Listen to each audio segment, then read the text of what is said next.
Welcome back to Human Centric. Today's human is Ali Fraser. Ali is one of the most meticulous and well-read people I have ever met working in this industry. Ali and I met probably 12 or so years ago now when we started working together in a PT studio in Liverpool. I absolutely loved working with Ali because every day we challenged each other on different topics. On a weekly basis, we'd set aside time for education, we'd train together, and we generally just brought the best out of each other early on in our careers. I'm grateful that I started working in this industry alongside somebody like Ali.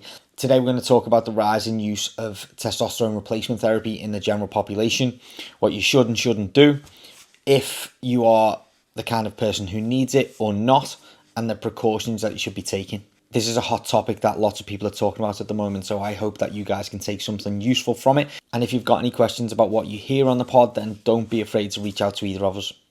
Enjoy. So, mate, whether people are using it at physiological dosages or supraphysiological dosages, do you think we have a problem with the usage of hormone enhancing or performance enhancing drugs at the moment in the general society? Yeah, I'm going to say that because I think the reason why I'm saying yes is because it's a quick fix for probably not people addressing the lifestyle habits that they have, Yeah. which could then bring up the testosterone levels. Getting blood work done now has been more than popular. We've got loads of companies which are setting it up now. We've got Medichecks you've visited, Atlas, Forbo, I think do bloods as well. You've got Yorkshire Blood Labs. There's loads that you can name name top of your head, and you can even go to your doctors now. But the issue with when you get, especially like we turn this back to testosterone, go to thyroid, they don't test the right thing when it comes to thyroid, when it comes to doctors. But in regards to like testosterone levels, they go, oh, my test is X animals, X mmol. And it's like, probably you could change your lifestyle a little bit to get that from say 15 to 20. Yeah. Because you're probably fat, don't Yeah. sleep enough, probably don't eat correct food. Not just a little bit, by the way. Not change your lifestyle a little Yeah. bit. But just like little, Yeah. what we class as like small, like the boring things, but they make the biggest effect. Like sleep's a big one. Yeah. For testosterone, but again, it's much easier to put a needle in you to cover it, which a lot of people do now. Look at Ozempic, for example. It's like it's a lot easier. So I think there's a problem. I think what the biggest problem is younger people are getting on it quicker than what it's ever been before. Yeah. I think that's probably my biggest concern. It's like, I was 27 when I started, but it's like 19-year-olds, 20-year-olds now. It's like it's a bigger journey for them as opposed to myself. You spent, and I can vouch for this, obviously spending a lot of time with you in those early days. People think, oh, I want to maximise my natty potential, right? Most people don't even get within a hair of it. Right? You spent at very least a decade trying to do that. But not just trying in a sense of like, oh, training 4 times a week, eating the right stuff. I probably could have asked you today to bring 10 years worth of written biro, lined paper, like blogs of information, couldn't I? Do you know what I mean? Like you genuinely tried to exhaust every. But you're in the right environment though. Yeah, do you know what I mean? It's like I was lucky when I was PTing because I had like yourself. Kane was obviously very, very different, but he was still how could I put it? He still like promoted education for, didn't he? No quick shortcuts or anything like that. But now I think it's just, that's the only thing that really sort of probably concerns me and saying, is there a problem? Maybe not with the older generation, because I think it's been around for a long time. Like if I think of like Edge Lane, Total Fitness, fuck me, the amount of leaders that are probably in there that I was just oblivious to at the time was probably few of our team. But like in some bedroom. Yeah. Even in those commercial gyms, not even in like the back alley gyms. No, But again, I think it was probably more 30, 40-year-old men doing it then as opposed to 20-year-old lads doing it now. Yeah. Which there is a trade-off, which I don't think they want to admit. Yeah. Where do you think we're heading with it? Where do you think we are heading? I think we'll go more like America. Yeah. Like TRT clinics. Yeah. As soon as you get past the age of 30. As in with the problems that we have though, where do you think as a society we are getting better, or do you think it's getting worse? I think we're getting more aware of health. Yeah. And we think testosterone being in a healthy range is important, which it is, but there's better ways to do it, but it's hard work. Yeah. So the whole world, in my opinion, now is just very quick fix, Amazon Prime. And again, like for you to get your sleep into a good position might take a couple of months. Nutrition takes a couple of months. People don't want to do that, do they? No, because it's like 6 months work. One of the things which I notice a lot within coaching, within our field, is that certainly in the early days when people come on board, they want to believe that the answer lies outside of them rather than inside of them. Because if the answer lies inside of them, they are responsible, right? And that's quite a scary thought process. I think when people welcome that responsibility, they become powerful Yeah. to their options, right? That they open up a book of options. If people aren't welcoming to that responsibility, they desperately want to believe that there is an answer outside of them or their control, because then if there is, it's not their fault. It's a relinquishing responsibility and fault issue, I think, that we have in general health decision making, Yeah. like not just with testosterone and stuff like that. I think one of the real important points for us to address here is the difference between acutely low levels of testosterone and chronically low levels of testosterone, right? So I'm going to cite, to help people understand that, I'm going to cite a couple of people that I work with that use, one of them uses TRT, one of them wants to use TRT, right? So, and when I say TRT, I mean TRT. physiological ranges. I mean TRT, testosterone used in a therapeutic manner, not taking you outside of your natural ranges or the or what we consider to be the natural ranges in the UK. So one of them, we spent probably 6 to 8 months looking at everything. And in that 6 to 8 months, we did 3 bits of blood work. We did one at the start, one in the middle, and one at the end. And this guy is unbelievable. He's a dream to coach. Yeah. If I give him something, he's going to do it. At one point, he was working 2 jobs, and he was up at 4:15, right? And we know that was probably one of the biggest contributors to low testosterone. So we changed his day around. We changed his sessions around. We accommodated more sleep so that he could get up an hour and a half later. Then we were training at lunch, so we shortened the sessions to 45-minute sessions. We were doing all kinds of stuff to accommodate it. We tried everything. I think in that time, his testosterone came up from like, I think I should have got this the exact numbers, but it was about 6 to about 10. Yeah. Still shite. Still rubbish, Yeah. right? So we decided that it was the right thing to do. After exhausting all possible things, he was eating all his fruit and veg, all his data was in the right place, everything was where we wanted it to be. So we decided. Then I have other people that, like, I'm thinking of one person I've done a consultation with. I don't coach them. They were about 16, 17 stone, right? And they were, and listen, I'm not shaming the guy. It is what it is, right? They spent the whole consultation talking to me about things outside of their control. What about this? What about this? What about this? And I get it. That's what consultations are for, right? And I said to him, when was the last time you did a 4-week period where you slept the way you would want to sleep and you ate enough micronutrients to tick all the boxes? The general boxes. I'm talking like 5-6 portions of fruit and veg a day, just the basic stuff. Yeah. When was the last time you did that? 4 weeks of that, 4 weeks of genuine calorie control, 4 weeks of exercise. And he couldn't give me the answer, right? So when I say the difference between acute low testosterone, I mean lifestyle. Like your testosterone is currently low, right? Which is the second guy, and he could do so many things within his control to bring his testosterone up. The first guy, chronically low. Yeah. Turned out he'd had symptoms when he was younger, before we'd even started coaching, that he'd ignored. When I started bringing them up with him, he was like, "Oh, actually, that feels familiar." He talked to me about a broken down relationship that happened 8 years ago because of low sex drive, and this, that, and the other, which he just never looked into because, of course, it was 8 years ago. So I think it's dead important that people know the difference between the two. and it's important to know what they should do, right? So if you are at a point where you don't know whether your testosterone is acutely low in the moment because of choices, or chronically low because of a predisposed Pre-existing issue, conditions, yeah. pre-existing condition, what should people do? Give me a process. What I'll do is, if you've got a feeling your blood's low, so there's something called a symptoms assessment form, which I can send you if you want.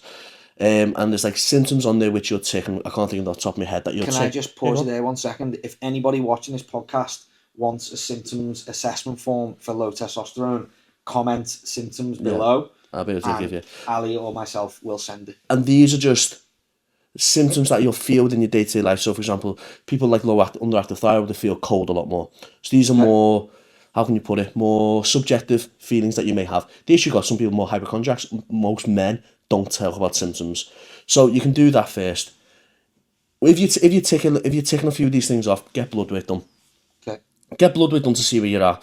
And if you are low, address the things that are in your lifestyle that are in your control. So can you supplement more with vitamin D? Sorry, what are the real symptoms? So we've got being cold. No, so I'll send. I can't think off the top of your head. I'll send what the symptoms are on the form.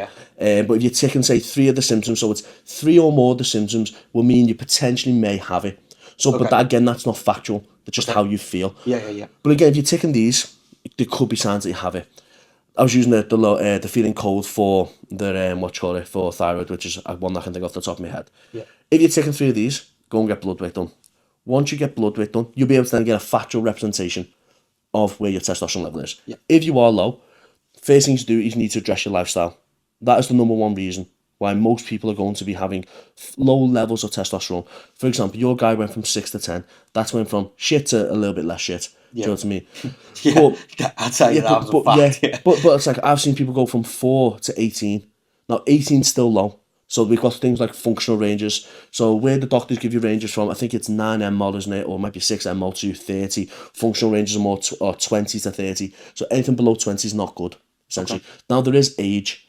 As you get older, that is going to downregulate. And that's why I'm a big prescriber for TRT. For people over 40, if they really need it. So I do think it's a really important thing for people to monitor. And if you've I want to say, and you live a good lifestyle. But also as well, why people might find themselves under 20 who do look after themselves, who do lead a good lifestyle, who do tick all the boxes. It's probably because they, instead of using testosterone, they abused testosterone when they were younger. 100%, so therefore their system. Like, I'll be honest, I'll be on TRT for life.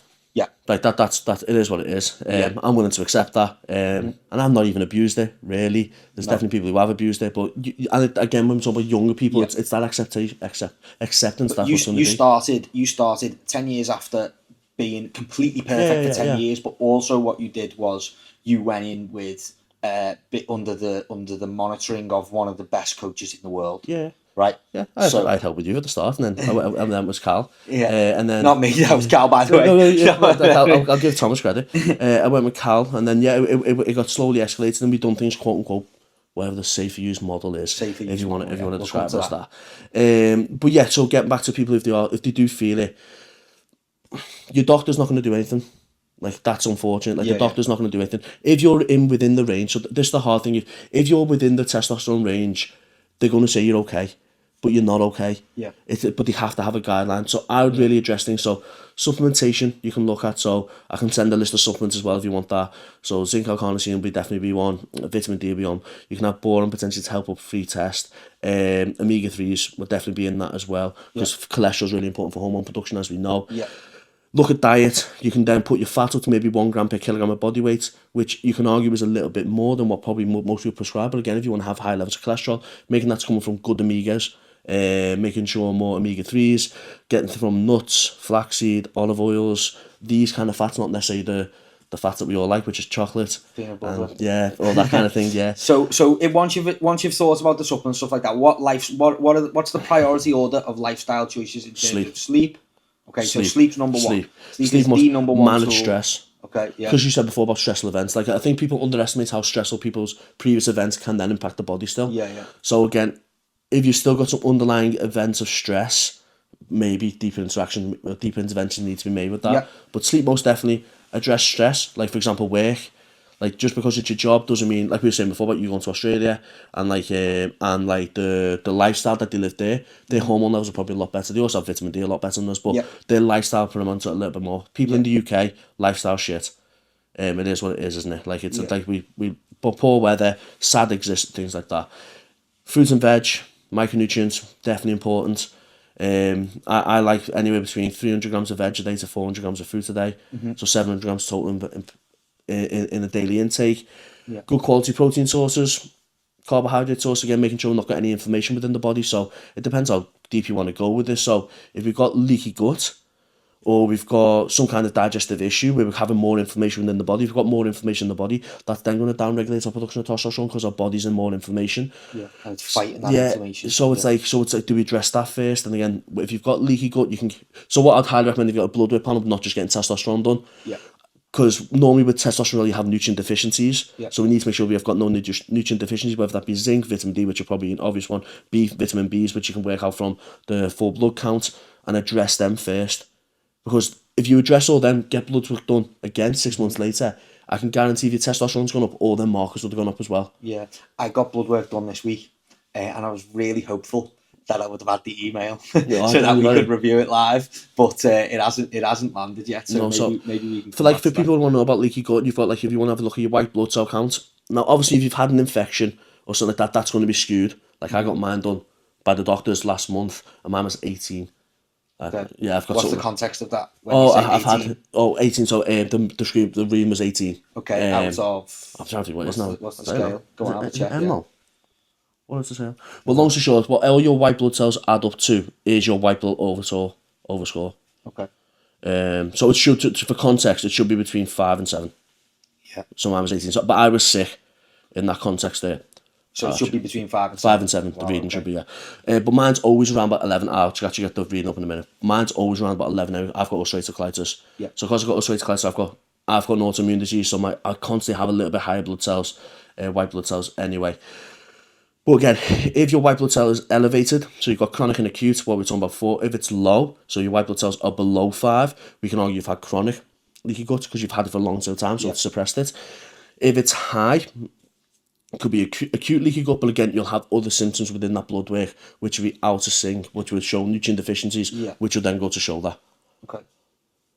So address that, essentially. But that'll all get addressed with lifestyle habits. This is the big thing about it. It's like all these complicated things that we can talk about today, if you sort your lifestyle out, it'll be better. I think there is an issue with, I think most people overestimate what TRT can do, and they underestimate what lifestyle choices can make a difference. I think I can remember when I first done my first job, and I must be 2 weeks into it, I thought I'd be deadlifting like 30k more.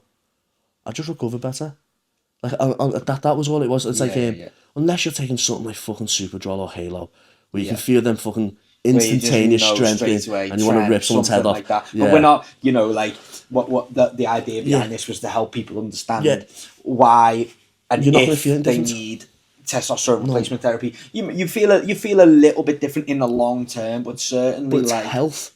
So it's like you're the best way I can describe it is you'll wake up and feel a little bit more refreshed. It's facilitating is the right word, I think. It facilitates you being better. You've still got to do the thing better once it's in. It's never going to be. It's not a crutch. It's not going to just help you get through life. Like again, and if you have got low test, it is shit because it's like bone health is going to be compromised as well. And I do this why I do think men should be looking at it just as much women get looked at when they go through their change. You only have to sneeze in the wrong direction as a female over the age of 50 and you get hormones thrown at you left, right and centre, don't you? But also, which is the right thing to do, by the way. But that's exactly what testosterone is for men. We are just a little bit further behind in the UK. Now, the problem with the day and age that we live in, I believe, is marketing is always the most powerful thing, right? Yeah. Marketing will always outweigh education because people are much more likely to listen to a 30-second advert than they are to spend 30 weeks educating themselves on a topic that they need to understand at a deeper level to make a better choice anyway. So one of my main issues is like when you see these TRT adverts on social media from like Manual or from like these clinics, so to speak, that have people that can prescribe, so to speak, is that like they list things like obviously they work on pain points, right? We Of all course, understand yeah. pain points. So, are you tired? Is your relationship suffering? Uh, is your libido low? Do you have low energy to play with your kids? Do you have this? Do you have that? And you've got fellas sitting there going, Yeah. "Oh, now that's me. That is me." But like these same people are like they don't have chronically low testosterone. If they don't realize, because their life seems and feels relatively normal, and we all deal with a certain level of tiredness, and we all deal with a certain level of like those general symptoms. They seem normal until someone highlights them to you, right? But then you're listening to these adverts and it's like, fucking hell, that is me. But then if you also read the other list to them, like, do you resistance train Yeah, three yeah, times a yeah. week? Do you have some kind of cardiovascular health? Because actually, one of the number one preventions, well, probably the number one in terms of what we know in terms of the data and the studies, the number one prevention tool towards all cause mortality is having good Yeah, yeah, cardiovascular quite health. natural. There's a really good study done recently. I'll try and bring it up on screen, and hopefully I get this right. But like they compare groups of where one group only whole organic Yeah. foods and didn't do any cardiovascular health work whatsoever, and they compared another group who did really good quality cardiovascular work and various different cardio and stuff like that, and they ate a mixture between like what we class as ultra processed foods, but that's a different conversation anyway because All yogurt food, is an ultra processed all food food's and processed, mate. yeah, all food is Yeah. processed exactly, and it saved lots of people's lives and quality of lives, by the way. Again, another topic, but like it was something like they were like the cardiovascular group were 97% better off in terms of Yep. all cause mortality. They had less strokes, cancer, heart disease, and diabetes, and obviously they will also have less mental health issues because which contribute to lots of other things Yeah. indirectly. So like my big problem is, these adverts are like, do you feel this? Do you feel that? And it's like, yeah, no shit, but that doesn't mean people Yeah. need fucking testosterone. The perfect type of advertising, no PPRs. It's like Yeah, Gaviscon, things like that, right? Okay. yeah, It's the worst thing you can take. It's the okay, opposite of what we should be doing. So, okay. this is like playing the thing. So, like, you'll get heartburn. Okay, you've got heartburn. So people think I need to take something to reduce the stomach acid. It's not the case. So, what's happening I is, love a Rennie, by the way. do you know what I mean? It's not the case. So you need to improve your stomach acid within your body. So your esophageal sphincter closes because Yeah. there's less pressure. So it's opening. So stomach acid's coming out.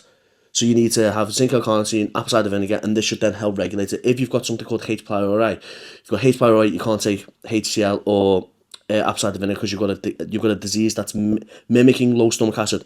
So you need to solve H. pylori where you can get something called Manuka tea, or you can take antibiotics, which most people are going to do because Manuka tea is like 140 quid.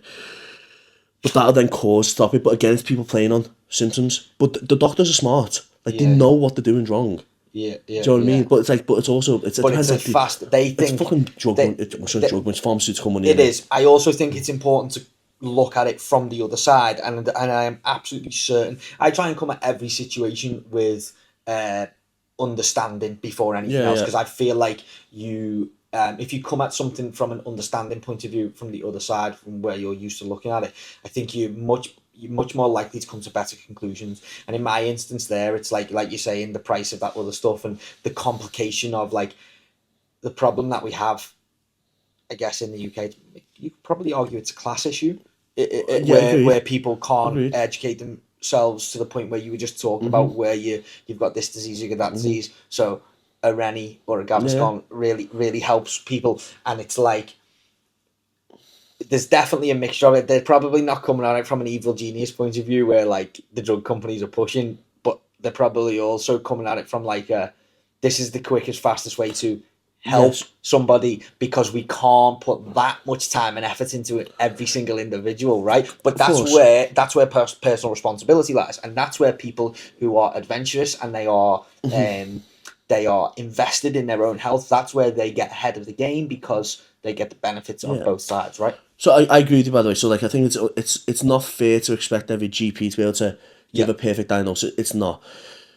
They've got a duty of care. So like one of my biggest eye openers was when my ex was like a dentist, and the standards of which they have to hit, but also the scores in which they have to achieve. Yeah, So like they have to hit so much mark. They have to UDAs basically. They have to hit so many UDAs each month to be able to then not have to pay any money back. KPIs and stuff as a business KPIs as opposed to health KPIs and stuff. And it wouldn't surprise me because I don't know to be sure if a GP has to hit a certain amount as well. Yeah. To hit a certain standard. So of course then they have to put a plaster all this into more. They have to do something because they can't just say you need to do this. Like they need to give you something.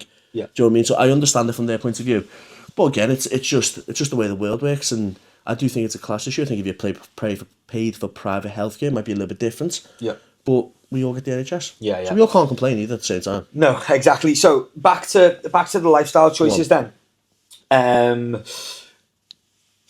How long do you think people should be focusing on their lifestyle choices consistently before making that choice to go? When will it be obvious? Like use that was that example that I just gave you of that client where we did the blood work, we assessed for 6 to 8 months with various different other bits of blood work, and then we decided that it was the right thing to do, so we did it based off the final data. 6 months. 6 months is a good time. 6 months. Because again, it depends how long they've been chronic for, doesn't it? Depends how long they're going to actually see a change with it. But 6 months, you should see a positive move. Okay. And in my opinion as well, like the better they address if you do something well for 6 months, even if they're like say 3 and they go up to say 14, it's quite a big jump, isn't it? Yeah. So you might think, okay, let's do it for another 3 months and see if we get a little bit higher. If your rise is quite dramatic in terms of percentage, it was like what was yours? It was like 6 to 10. 6 to 10, yeah. It's like, and you've been perfect for 6 to 8 months. It's like, you're probably not going to see that much. And again, I think you've got to probably take age into account as well. Yeah. And this guy was. This is the other interesting thing. He was 29. So we're talking, he's young, isn't he? Young, do you know what I mean? He's young. But if he's also had issues when he was younger, like look, at the end of the day, unfortunately, you're dealt a bad hand, aren't you? Yeah, like, you've got some kids who go through puberty and get gyno. Yeah, it's like, fucking hell, he's not even done anything wrong, Joe, to me. So it's like, he could just be one of them where, unfortunately, for whatever reason his testosterone just is a little bit low. Yeah. And he does need medical intervention then. Yeah. So what are the main mistakes that you see that people make when making the decision to either use testosterone at physiological range, which is what people know as TRT, or if they just decide to use testosterone at supraphysiological ranges, or what people would call performance enhancing ranges. So what are the main mistakes? Physiological, they take it once a week.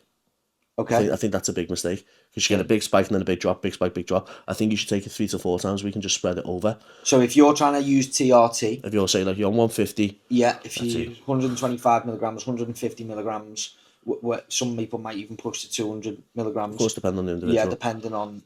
So I would so let's keep the math simple, right? If it was 200 milligrams, 25, 25, 25, 20. No, we're there.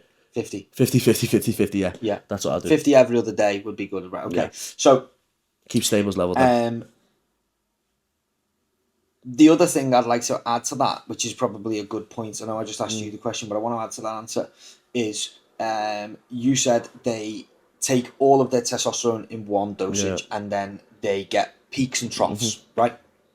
So when we talked about the difference, some people's TRT dose is 125 milligrams. Some people's, I've got one lad on TRT, one gentleman on TRT, he is at like 100 milligrams. He can't go over that. He goes into a super physiological range at over 100 milligrams, which is... Where's the gear from? is it a lab or is it pharmaceutical? If it's UGL, fucking hell, mate, it's like, unfortunately, it's batch for batch, isn't it? Yeah. That's another talk about like things that people need to be aware of. It's there's going to be some kind of regulating to it, but at the same time, it's like you've got no guarantee. We've all heard about batches. Sometimes they're going to be underdosed, they might be overdosed.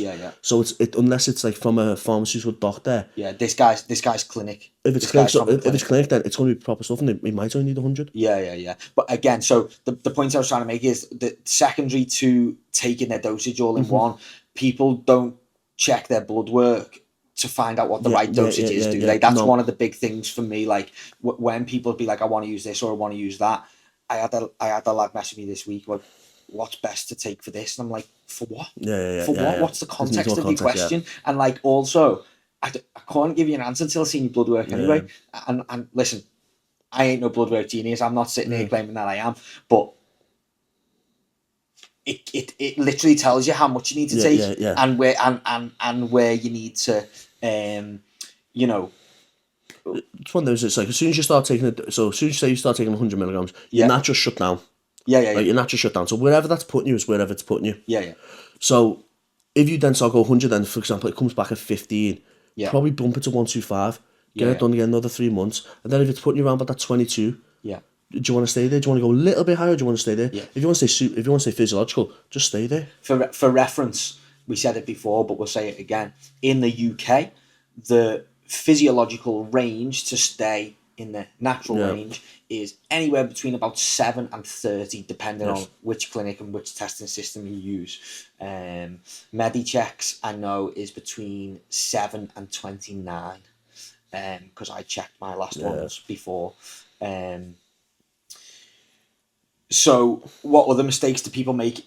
Putting all their dosage in one, not getting blood work done to determine their dosage. What's next? Not addressing the lifestyle factors, even when they're on it.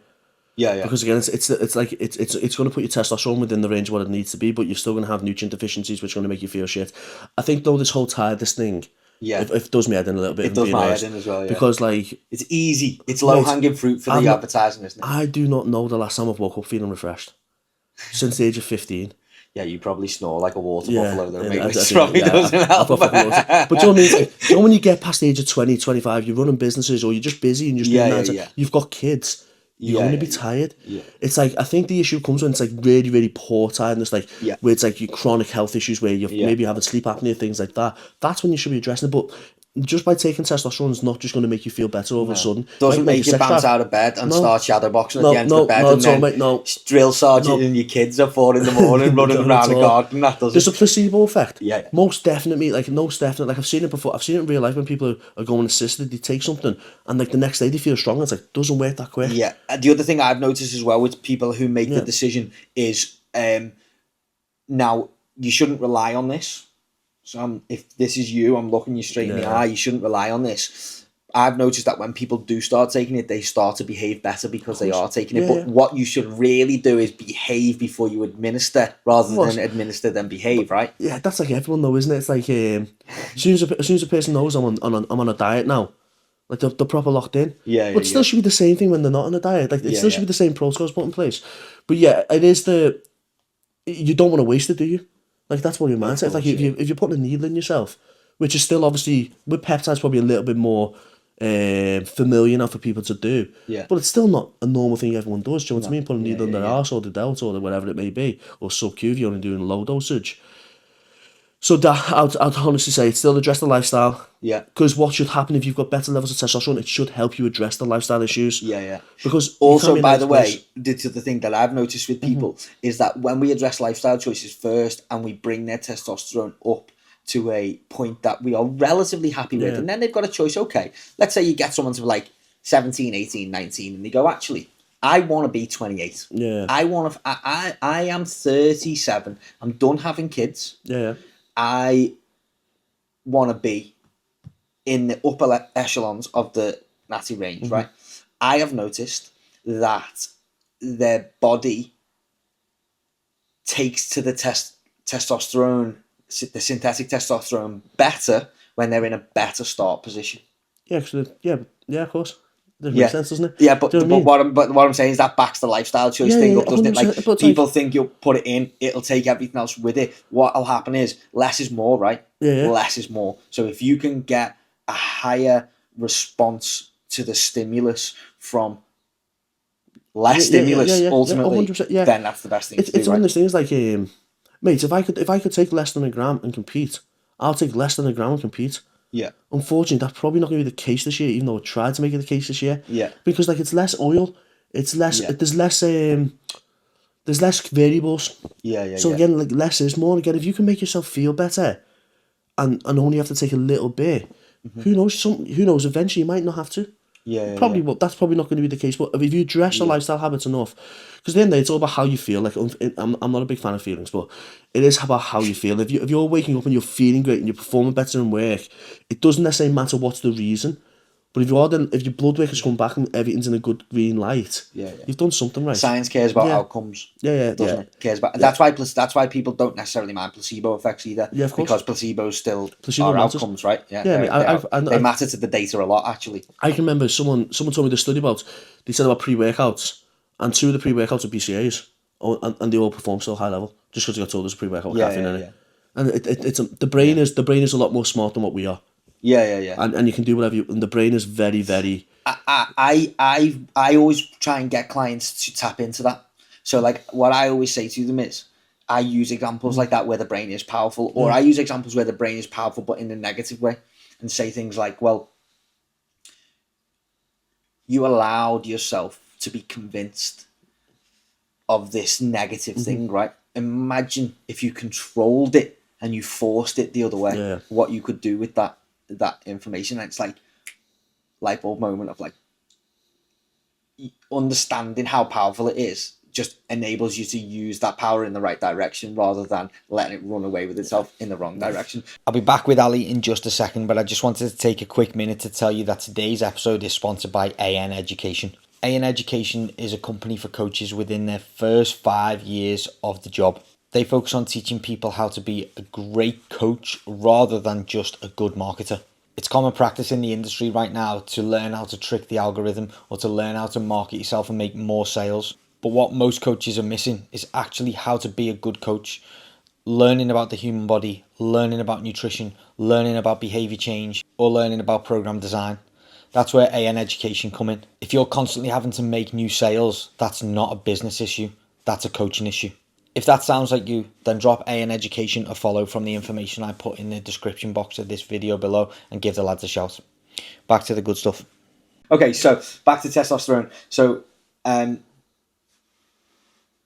don't put, if you are going to use TRT, make sure that you do blood work before you do anything. Make sure that you do lifestyle change before you administer. Before you administer. And then if you're still going to, when you do administer, try and administer in a more frequent rather than voluminous fashion. Is that the right word? I think. Yeah, it's just don't be lazy, innit? Yeah. I mean, listen, the what I would say is probably the margins are very small, but if you're doing this, you may as well go after the small margins anyway. Yeah, I understand, but it just if you don't want to, because if you don't want to have the big tree from the big trough. Yeah. Tree and trough, isn't it? Yeah, tree and trough. If someone didn't want to inject 4 times a week, would two be okay? Yeah, 2 would be okay. Of course it would. You're still, that's what I'm saying. The margins are small, but they're still there, right? If you look at HRT clinics, they'll give you so much and then they won't inject you for 2 weeks. Well, actually, 2 weeks, isn't it? I was recently working with somebody who I was trying to convince. He was at a clinic. Yeah. And the clinic were administering him every 12 weeks. Yeah. And it was a super long lasting. Makes no fucking sense. Mate, it was ruining him the last 4 weeks. The other thing as well is, which really annoys me, we're going to come back to the mistakes people make in a second, but it is your responsibility to make sure you're going to the right places and speaking to the right people if you are going to make this decision. So I took 2 people on from a local clinic on the Wirral, right? They didn't come to me for anything to do with testosterone. They come to me for their lifestyle choices and their ultimately their results, right? Yeah. The clinic had them running TRT, which is a lifelong choice of regulation hormone dose to keep you at a great level, depending on where you are in your lifespan, demographic, all that kind of stuff, right? The clinic had them doing 10 weeks on, 10 weeks off.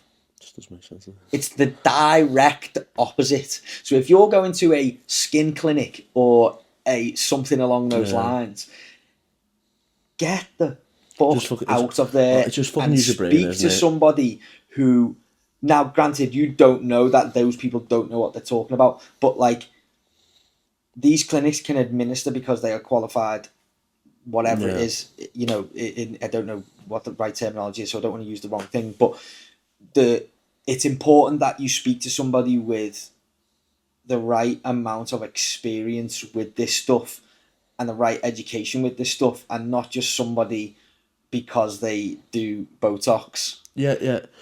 can administer legally, right? So No, I that's agree. one of the other mistakes that people make, go into the wrong. And listen, I'm not telling you to go to Big Dave down at the gym, Fucking be better, probably better though. but there is a lot to be said for experience, Yeah, right? As of long as you're course. doing blood work, as long as you're making informed choices on your dosages and your levels, then that's where the mistakes are made, when it's not informed, right? The only thing I would say about these clinics as well, which really baffles me, is putting them on AIs. I can't get my head around it. Okay. Just Do you want to explain so what for an AI example, is? so a aromatase inhibitor. So when estrogen gets too high, their first protocol is to then throw an AI at them, Yeah. which would then just bottom out the estrogen. Yeah. Estrogen's a really important hormone. Correct. So instead of just manipulating the dose of testosterone, or trying to figure something else out, why the estrogen's getting so high, or actually if there's no side effects, just let it crack on. Yeah. The initial thing is an AI, so that's the only thing I would question. And again, by the way, I'm not an endocrinologist, so I'm definitely not qualified to go against people who are qualified in that.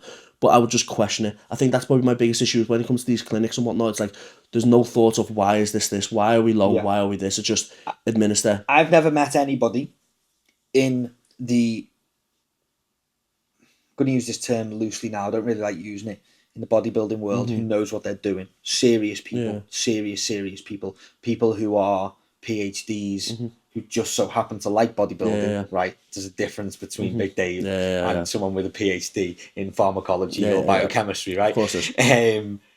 I've never met anybody with positive things to say about AIs, but everybody, in general, I don't mean like there is horses for courses, and of course some people need them and whatever else, but mate, that's so 15 years ago, isn't it? Yeah. Just a Remedex. a banger Imidex in, or another breast cancer drug to get rid of your gyno. Yeah, I think but without knowing your blood work numbers. That's the thing, isn't it? It's a very simplistic approach to something that's probably a little bit more complicated. It's probably a bit like the Gaviscon. Yeah, do you know what I mean? It's like, but I think unfortunately for the people then taking testosterone, there's going to be a negative side effect then to taking the AI. Yeah. So again, that's the only thing I would question. Again, if a doctor did prescribe it to you because your testosterone was either a little bit higher or your estrogen was high, yeah, potentially I'll just hold back on it and just address why the estrogen was a little bit high in the first place. That doesn't mean take EQ or Primobolan though. Yeah. Just to modulate it. You can't then out-drug the drug. Yeah, exactly. Somebody asked me when I put my story thing up, and it's probably a good time to ask it, that I said we'd be doing this podcast. At what point does the use of testosterone move from becoming TRT into performance enhancing? And the answer, as always, is it depends. So I want you to tell me what it depends on, right? Oh, well, theoretically, it's as soon as it goes off the rating, Yeah. rating, isn't it? But I've got a client who just responds to it. And to be fair, this is where, what I will say, I had a consult with Joe Jeffrey about this, because my testosterone's always come back at weird readings. Yeah. So I remember when I finished my last prep, mine come back at like 31. Just a bit, but I was on about 1.3 grams, 1.4 grams. Okay. So that doesn't really make sense. Yeah. Do you know what I mean? Like, but so I won't ask you what the lab was live on a podcast. No, the labs, it was all fair. Like, did it have it? Was it batch tested? Yeah, it was all fine. But what I'm trying to say is, like, what Joe Jeffrey was saying was sometimes the blood work, unless it's for TRT and you're trying to do that, it can be skewed. Yeah. So I said, I've got clients who's running TRT and he just comes back at like 35, 40. Now, unless the client's lying to me and he's taking more than what I'm saying. That's very high. Which is probably a choice. But it's like, you will get people who hyper respond and whatnot, but he is only supposed to be running quote unquote TRT. But in my opinion, to answer quite straight and forward, it's as soon as it gets over that 30. Essentially, it's not the dosage, is it? People think, well, it is the dosage, but it's not the dosage first. It's what pushes you over there. So when we spoke before about the natural range, generally in the UK, the Americans read it differently. They read it in... it's a completely different number. Yeah, they read it in the hundreds, don't they? Yeah, you can do the equation. Yeah, we read it in terms of like seven animals in the blood to 30 animals in the blood, right? The TRT becomes performance enhancing when the dose that you take takes you over that 30 barrier, right? So, like Ali said, some people respond better. So can I just interrupt you? Yeah. There will be some naturals though who'll be over 30. Yeah. So there will be outliers to this. I know a lad, Tom Ogden, unbelievable athlete. Yeah. Unbelievable athlete, can do everything. can lift with the lifters, can Yeah. run with the runners. Serious dude, right? Obsessed with it. Tom, the last time I saw Tom's blood work would have been about 2023. It was 35 nanomoles, and he is he's two school years older than me, so he's 36. Yeah. He's 36 years of age, and his testosterone was like 35. And obviously, he's given it absolute beans to me with that reading, which fair enough. Yeah. But he's an animal. Do you know Yeah. what I mean? His maintenance calories are probably like 4,500 Yeah. calories. So a those day. will be outliers then, Yeah, rules. But yeah, we're talking yeah. generally speaking, anyone over that 30 mmol is then become quote unquote supraphysiological. Yeah, And not natty. yeah, unfortunately. Yeah. And then that's that. Okay, so people who are trying to stay in the physiological ranges, your dose is in relation to your response. Yeah. Yeah, and you have to check your response through blood work and be no more than 30 nanomoles in the blood. So, okay, got a couple of other good questions for you.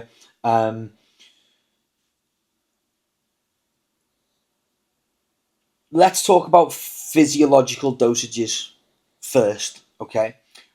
What are the risks? Because there were some reported risks, but we since have a lot of data to say that those reported risks were only at supraphysiological ranges. So are there any risks that people need to be aware of with physiological ranges of testosterone use, i.e. TRT? In my opinion, not if it's coming from a clinic. Okay.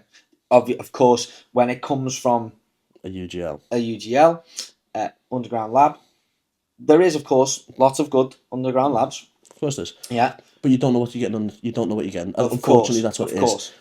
Yeah, so there isn't really what we now know. There was originally mostly people looking at heart disease and people looking at prostate cancer was the two biggest things that they were thinking about all-cause mortality or contributing to the all-cause mortality. But we've since realised that the effects of old age, if you are above 40 and you don't having kids and whatever else, because there is an issue that we have to address with fertility. We'll come to that in a sec. But we now know, don't we, that the effects of old age are essentially a little bit worse than the effects of TRT, true TRT, at TRT dosages. And that's the only thing I'll probably say is, like, if you are taking the quote unquote say 150, thinking that isn't, and that's putting you into a super physiological range, but again you'd find out by getting blood work done. But just taking the true TRT range that's putting you in TRT, I would struggle to find anything other than you're a bit of an idiot when you do it. And then you cause yourself issues. So what are the issues then? What do we face in terms of fertility issues with TRT dose, with physiological ranges? We'll come to super physiological in a second. Fertility in regards to being able to have a child. Yeah. You should be able to, as long as you put the right protocols in place. Okay, so what are those protocols? So look after your health. I'm not a fertility clinic, mate, so I wouldn't be able to say. If anyone actually wants to understand this, Joe Jeffrey's done a great post on it. Of course, yeah, no doubt. But the things like HCG and things like that. Let me rephrase that question then, because a lot of people argue this point. A lot of good people argue this point. Do people need to take HCG alongside TRT dosages? And some people also look at Clomid. So I don't think people need to do anything. Yeah. How likely is it to be able to come off TRT and have and be able to reproduce? It could take a lot. It depends how long you've abused it for. Well, look. I say that, right? Okay. So the infertility thing, I've got my own personal opinion on this. Yeah. Okay, so I'll give you my own personal opinion first. I think you're very lucky. Anyone who has a child is very, very lucky. We know enough people who take a lot of stuff who have childs on cycle, and then we unfortunately know a lot of people who are not on cycle, who are natural and struggle to have children. Yeah. I know somebody who has absolutely zero right to have a child. To have a child, who has recently told me some very, very nice news. Yes, and it's like, The fertility thing's a hot one. I don't understand it enough. So giving people fertility advice is not something that I'm qualified in at all. Yeah. But if we look at like past You are experiences, being modest there, but I'm going to let you get away but with that. like if we look at people, if we look at like experiences and people who have done it and we've seen it in real life, we know that people on cycle have been able to have kids. So I do think if you've been taking things, you've got to be patient. Yeah. So John, we talk about young kids, for example. Yeah. Like if you do one kid, say you're 20 and you started doing this, abusing this drug, essentially what it is, isn't it? Let's be honest. Yeah. And now you're 30 and you want to start having kids. You've had 10 years there of abusing it. You're probably going to have to be a little bit more patient. It's not going to happen within 6 months, maybe. Unfortunately for you, you might be lucky, but I do believe people who are on it for longer. If we talk like that chronic to acute, people have been taking things chronically for longer. It's going to take longer for everything to kick back in a little bit more. And unfortunately, that might just mean your testosterone levels naturally. If you've been taking 350 milligrams of test for 10 years of your life, and then you want to come off it and you want to bring your test up, but your test is 3 mmol, when you come off it, it will be 0, won't it? Then goes to 3. It might take a year, 2 years just to get to 12. Of consistent work, by the way. That's not a year of waiting for it to happen. That's a year of eating highly nutritious foods, resistance training, but not overtraining. Managing stress, all this, like sleeping better. And unfortunately, like I think there's no free lunches there. Like when you're doing these things, look, I'm doing it. I'm not doing this because, well, I do like how I look, but there is reasons why I do what I do, and it's like there's obviously a side effect to what I do. Like I do risk heart issues, I do risk kidney issues. I'm probably going to get prostate cancer because my dad and uncle have both had it. So I have to make sure I check that. So every time I get blood weight, that's the marker I look at, the most important one. Because unfortunately, that's something I'm probably predisposed to a little bit. There's the right and wrong way to do everything. Of course, yeah. What's important, that I want everyone to know, that we're not glorifying anything here. And the reason why I've asked you here today to talk to me about it is because, like I say, I know that you've spent 10 years maximizing every single variable you could possibly ever before you started very small dosages of and under the watchful eye of people like Cal. I think it's black and white. I think things like, unfortunately now with the game that we're playing in, and let's bring this back to we will bring it back to Gen Pop, because I think it's a more important conversation for Gen Pop than bodybuilders, because unfortunately bodybuilders know the risks. The general population are always going to look at the bodybuilders. What I think is important for us to let the general population know is what are the risks with TRT, and what are the risks when they think they're doing TRT but they're not, is essentially, isn't it? Because that's what we're talking about, what you're saying there. It's the same risks. It's the same massive, risks as bodybuilders. Risk, it's massive risk in regard to like 300 milligrams might not sound like a lot because you hear people taking a lot more than that, but you've got no idea your individual response. Like we see, like the amount of people I've seen lose hair now from the age of 20 is ridiculous. It was never like that when me and you were 20. No. And I also put that down to not just testosterone abuse, by the way. I put that down to stress. I just want to say big thanks to Matt Routley for this hairline, because I actually had someone trying to abuse me in my comment section the other day saying go back to Turkey, and I was like, that's the nicest thing you could have ever said to me. That is a compliment and a half. But do you know what I mean? It's in regards to like, there's a lot more that accumulates to the issues of what we're seeing these days. But I do think the abuse of testosterone from a young age is something that people should be taking into account. And 300 milligrams is not nothing. I will joke around with my mates who are all bodybuilders about it all, but we're not stupid. No. Like we'll talk about trends if it's nothing. It isn't nothing. It's fucking bad. Don't do it. Yeah. It is very true. So I mean, the main risks aren't they, like you are potential heart with the, like ventricular hypertrophy. So if anybody actually ever wants to get this checked, you can get ECG done. You can get your heart scanned. If you've got a good wearable now, it can tell you things, all kinds of good stuff. But honestly, you get, if you are someone who is, let's say, going above the physiological thing, get your heart scanned. Even if you're only doing a little bit, I think it's a very important thing. I think we should all get our heart scanned every 5 years anyway, personally. And there's enough clinics now to do it. Get blood weight done. Your heart rate will tell things. HRV maybe. And that's why people come on board and they're like, I want to do this and I want to do that. And I've had lads in the past that are like, I want to do this, I want to do that. And I'm like, okay, well, here's the biofeedback that I need from you on a daily basis. Heart rate, how good was you sleep? And they're like, oh, that check-in's a ball ache, and I'm like, Yeah. it's fucking 60 seconds of your day, Yeah. and you're jabbing testosterone in your arse. Let me at least look after your health. I think it might have been you actually told me about Dave Crossan's line where he said pick your poison. Yeah. I think that's why we haven't actually covered about that. It's like if you are going to go down the street, probably stop lay off the coke. Yeah. And lay off the alcohol as well. Do you know what I mean?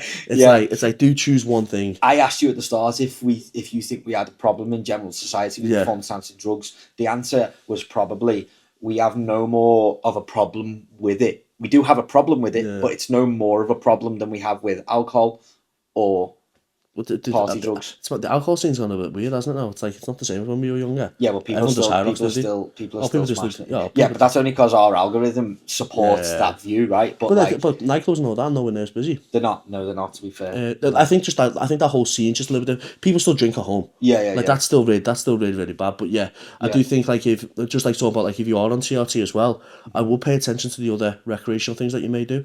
Yeah, 100%. Definitely. It's it's a tough one. Like I said, like I was saying, I don't think I finished what I was saying.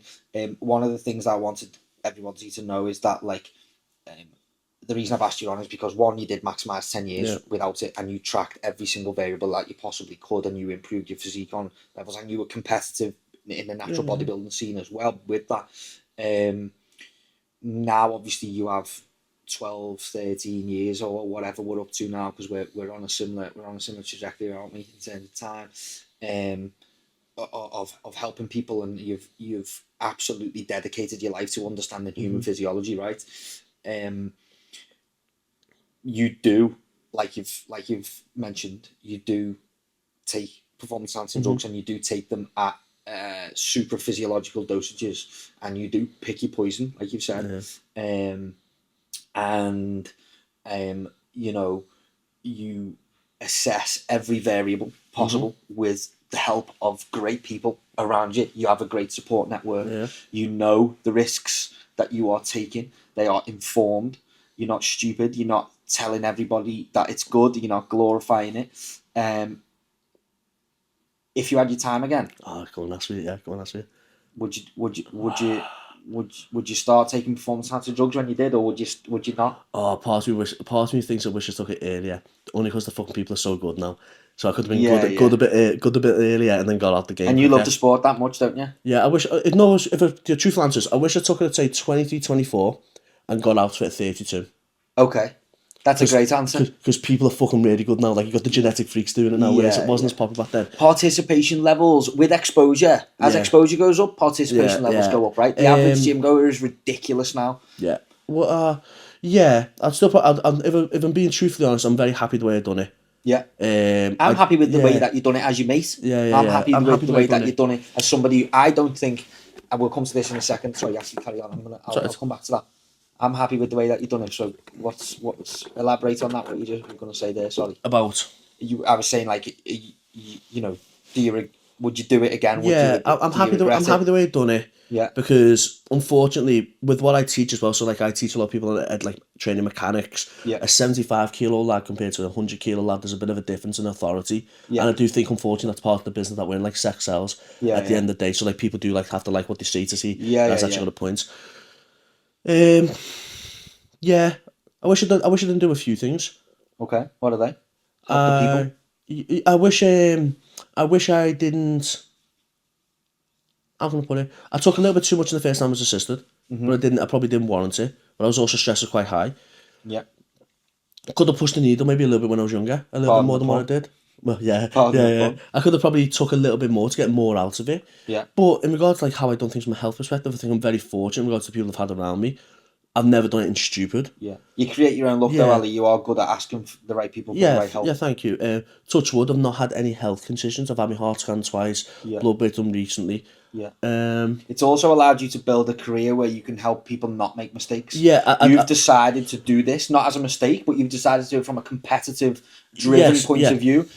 You've competed in bodybuilding. You do it now for, you know, you're very intrinsically driven, do it for yourself. I think that's what we'll challenge people on. So like, if you are going to start going through this, would you do it if Instagram wasn't there? Yeah. Why are you doing it? Why Why are am you I doing doing it? it? No, not you. Oh, Them. yeah, I'm yeah. I was saying, just why going are to you say, doing it? it's a fucking Do you deep know what I question. Why? mean? It's probably definitely some insecurity in me for some reason. Yeah. That's what it is, that day. So, like, if you did take Instagram down, Yeah. would you still do it? Because me and you've done this when Instagram was only just up and coming. Yeah, Do you know what I mean? Because you competed up a few times yourself, and yeah, well, look, it is business move in some regard, to yeah. some degree. Like, if you can practice, you walk, and you push yourself a little bit harder, Yeah. it does give that bit of authority, but I'll do it regardless. I've done it. Listen, I've never hit, same as you. I've always talked about it to anybody that wants to talk to me about it. I've never hidden. I've never told anybody that I haven't or have, if I've ever been, using performance enhancing drugs at smaller or larger dosages. I've competed once naturally. Yeah, I was And just I've you've competed twice. Yeah. I've competed once naturally. I competed Twice. once, enhanced, and I think I'm thinking about the question I just asked you. I'm thinking about me. I think I do. My entrance into it wasn't as good as yours. My entrance into it. I mean, I haven't used performance enhancing drugs since 2019. Okay. So nearly 7 years now. Six, yeah, Yeah. 6 years. Actually had a small stint in that time where I was really, really, really struggling with a few things that I thought TRT would help me with, and I opted to do TRT dosages for a short period, and I decided that it was too early for me to commit to lifelong TRT, so I pulled away from that and I made some other changes, and I'm relatively okay. I'm going to send you my new blood work anyway, so you'll see that. But yeah, I definitely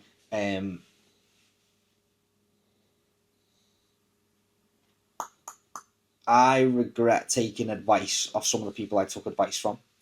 I regret how willy-nilly I was with it in the early days.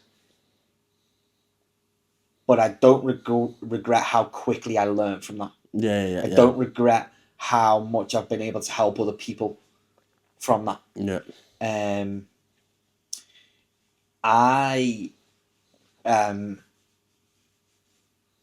nearly turned Craig pro on. Let me figure this out now.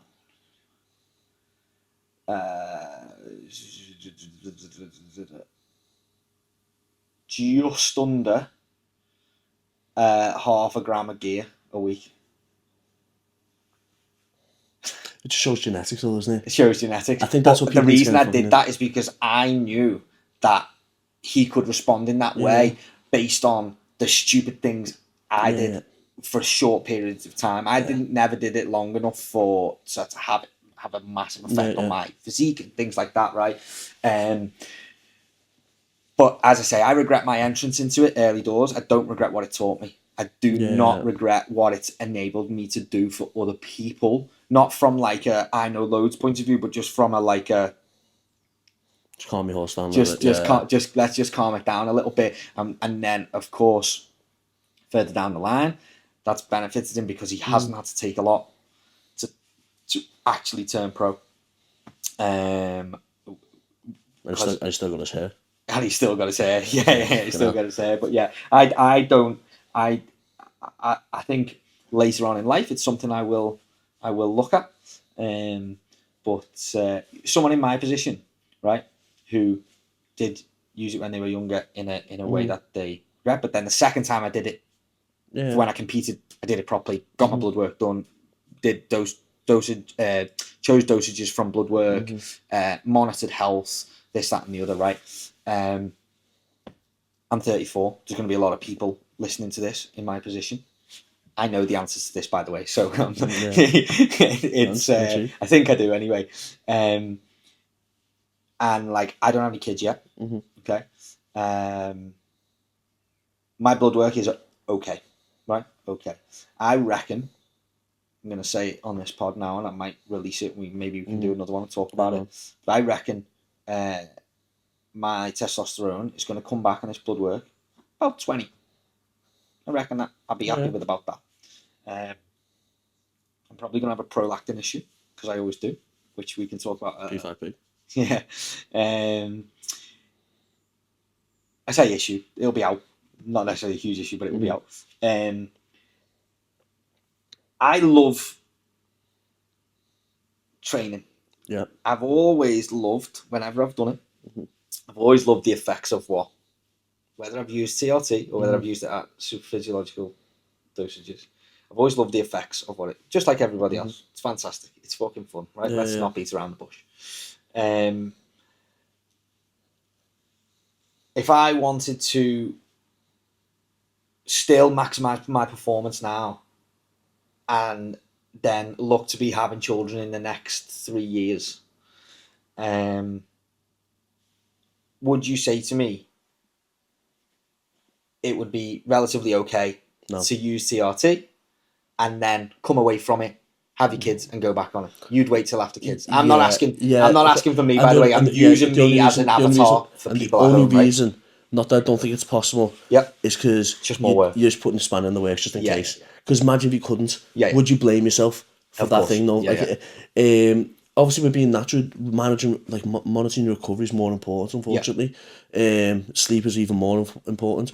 Prolactin is why is this elevated? Like I'll look into that. Like is it a hormone issue you've always had, or is it something where it's a lifestyle factor really kicking in? Like stress level being a little bit high can be a big factor in prolactin being I am elevated. very sympathetically driven in terms of the autonomic nervous system, like you said. But we know you've known that about me for a long time. I'll look into that. Yeah. Obviously we can supplement to help bring that down into range. I said about P5P, would you help with that? P5P. I'm off the I top take of high dosages of vitamin B6. That might be what P5P is. Okay. It's in B5 or B6 and all that. Yeah. Which will help bring that into range. Yeah. Or just help, depends how much out of range it is. But no, I would not touch it. But you would say to the avatar version of me, I've tried to be as honest and open with people as possible here. Obviously explained my previous usages when I was younger. If you've got it to 20 after being a little bit silly when you're younger, you've used it again and you've brought it back to 20 again. Yeah. When I say silly, I don't mean dosages or actual compounds.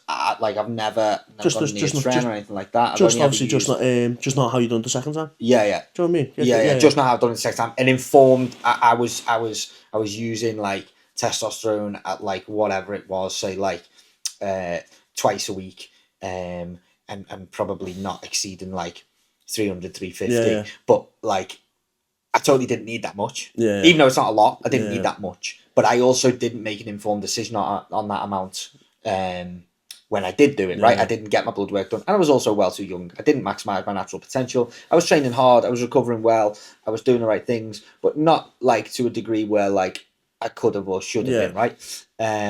So that's why I wanted to. I wasn't asking for me. I was using myself as an avatar to help people understand. I just don't think it's. I just do not think. I don't think it's just even the self doubt or like with your partner as well. And your partner then has a go at you because of what you've done. It's a little bit more complicated than just because I don't think you probably would. The reason I asked that is because someone asked me the other week, said like I want to do it, and I said, well, I know you haven't got any kids yet. I know that you're probably going to want kids in the next 5 years. And he's like, yeah, but I've been reading online that you can just come away from it, do the right things with the HCG and the Clomid, and then have your kid and then go back on. And I was like, yeah, you can. Yeah, you can in inverted commas. But like you don't always fall into that category of someone who can do that. So why would you risk that? And I know there's probably a lot of people, hopefully a lot of people listening to this pod who are in a similar demographic to me, who've probably done bits of like testosterone, anavar, things like that in the past, who've got that question because they think that it will speed things up, and I gave them the answer that you gave, like you could, but why would you? Like unless you were going something like unless there was a very scenario where it's like I need to be like this. It's like let's say competing. If you're involved in competitive, it's a different conversation. But it was just a person, normal life, job, nice missus. Just don't wish it. What if you got a horrible missus? No. So, is there anything you wish people knew that we haven't spoke about in terms of like using synthetic hormones in their day-to-day life? Is there anything? if you would you're gonna shout from the if, rooftops. so for example, let's say if you're 35 now and you decide to go on it, it's a lifelong choice. You don't just get to miss a week. Yeah, Unfortunately, I do think people get a little bit complacent with it. yeah, And we've all had times when we've been a little bit. When I say we've all, like people do. We've all missed a job from time to time and been a little bit tired. yeah, But it is a lifelong decision that you have to live with. yeah. I think anything else we've missed that we've not really covered. Make sure, like, pretty much just reiterating what we've always spoke about, like making sure you're taking the right dosages. Yeah. Just making sure it's actually the right decision for you and where you are in this moment of time. Because Yeah. 35 is still young. Yeah. Like, I think that's an unfortunate thing. Like, I say 35 is old now because that's where I am, but I'm not actually that old in the grand scheme of, like, how old I will be. Do you know what I mean? Like, 40, 50s, it's a little bit more of a different conversation when it comes to hormones, but to make that decision now when you could probably just adjust things in life, but I'd probably adjust that. Again, it's just harder work. And if you're willing to put the work in, you'll reap the rewards eventually. Yeah. Yeah, just don't be lazy. So someone asked me yesterday on Instagram. It wasn't like a question about specifics, and I've saved it till last. You kind of tapped into it. I've saved the question till last because I think facts are more important than opinions. Yeah. But he asked me like what my general view on TRT is, and what I want to say is I think it's the right idea, but I think it's mostly the wrong execution. I think we should be at certain points prioritising it, because after you've finished having kids and after you've got past a certain age, there is absolutely no doubt in my mind that you literally only have one life and you may as well live it to the fullest, and controlling your hormones is absolutely, definitely one of the best things you can do for that. But my general view on it is, you know, the speed in which clinics and people are administering is a little bit quick for me. I think we have a little bit of a problem in that. It seems like the barrier to entry. I mean, let's just put aside the fact that you can just go and get it off Big Dave. So I've gone in on Big Dave a little bit on this podcast, so apologies, Dave. Hypothetical, but the barriers to entry are low. Low. The barriers to entry in the formal route should be higher. We should be looking at, those clinics should be looking at lifestyle choices, but that's not what they're there for. They're there to sell the product. They're there to make people think they need to buy the product, and that's just the way it is. So I think TRT is a great option. I think everybody, every male above a certain age, should look at it purely just because why not? Because we know that the data tells us that the side effects of old ages are worse than the side effects of true regulation dose TRT. But yeah, that's my general thoughts on it. What are your thoughts? I don't have a problem with it at all. Yeah. Like, I've got no problem with it at all, because we look at TRT, and when people talk about TRT, you think training performance and how they aesthetically look. They don't look about the quality of lifestyle that actually comes with that as well, which we need to have when we've got proper hormone balance. I agree with you in regards to people self-evaluate themselves all the time, don't they? So everyone's got ADHD, everyone's got autism, everyone's dyslexic or whatever. You actually have got autism. I that's another conversation. But everyone's on, like, everyone to self-diagnose themselves now instead of getting a clinical diagnosis. Before you do it, I think you should have a clinical diagnosis. Yeah. To say you are suffering with low testosterone, and you should then adjust the lifestyle factors, as you said. But if it makes you feel better, and it makes you look better, you perform better, your health is in a better position because of it, because having low testosterone is detrimental to your health in general. Yeah. Then what's the benefit of trying to bring it up if you can't bring it up? Yeah. But again, it's not a quick fix. It's not something you just go and do. There's lifestyle factors you need to do first. I have had clients over the age of 40 who've got lovely families, who are done, and they're like, right, you know what, I want a bit of me back. And what I try and focus on with them is, like, are they having good internal and external conversation with themselves, either through good thought processes, journaling, they've decided who they want to be, why they want to be that person, all that kind of stuff. And then, like, we do TRT as the cherry on the cake, and they're like, this thing has saved my marriage. This thing has give me that spark back. I've got the twinkle in my eye, doing this, doing that. And I think it's so important for people to understand the benefits of it. But you can't only look at the benefits, and especially if you are, I'm talking about people who are over 40, if you are, you know, between the ages of 20 and 40 and you're not done, having a family, and you're taking it because your mate said, and not because you've done your blood work and you're making informed choices and you're working with somebody. If you don't know it and know about it enough, work with somebody that does. And that doesn't necessarily always mean a Botox clinic in the arse end of a council Well, you just estate wouldn't. somewhere. You just wouldn't, would you? Do you know what I mean? It's like if you actually use common sense, and if anyone's done this, I do apologise, but if you actually use common sense, you would go to a doctor's for hormones. Yeah. Like that just makes sense. Like that doesn't mean your GP. You can go to a proper private doctor's clinic. Yeah, like I'm sure what is it, Pall Mall probably Yeah, do it. I just want to give a shout out because I get mine done at Gosh Medical cool. in Liverpool, and Nat always looks after me, and they will like match a Medichecks panel or a It's youth important. revisited panel or whatever. It's really important because again, as you said before, it's like it's all good and well administering it, but you need to see actually if it's working or not. Yeah. You can't just go off how you feel. Yeah. You want to make sure again from a health perspective it's actually in that range. Yeah, exactly. Wicked. I appreciate you. No, Thanks for coming on. Enjoyed it. I am sure that this won't be the last conversation we have in this setting because you are a great guy to chat these things about. Appreciate it. So what I want to invite people at home, if you have a look on Ali's page, and you think that Ali and I can have a conversation for about an hour about a certain topic, I want to know what that topic is, please, because you'll get a lot of information from Ali's page because he's incredibly intelligent. He puts out a lot of great information, and as I say, he's dedicated. Almost 20 years of his life to understanding human physiology, which is a long time, isn't it, mate? It's heartbreaking that, mate. So yeah, I think it's probably not the last conversation we'll have in this setting. But yeah, I appreciate it. Thank you very much for coming on. Enjoyed it, thank you. And I'm looking forward to the next one.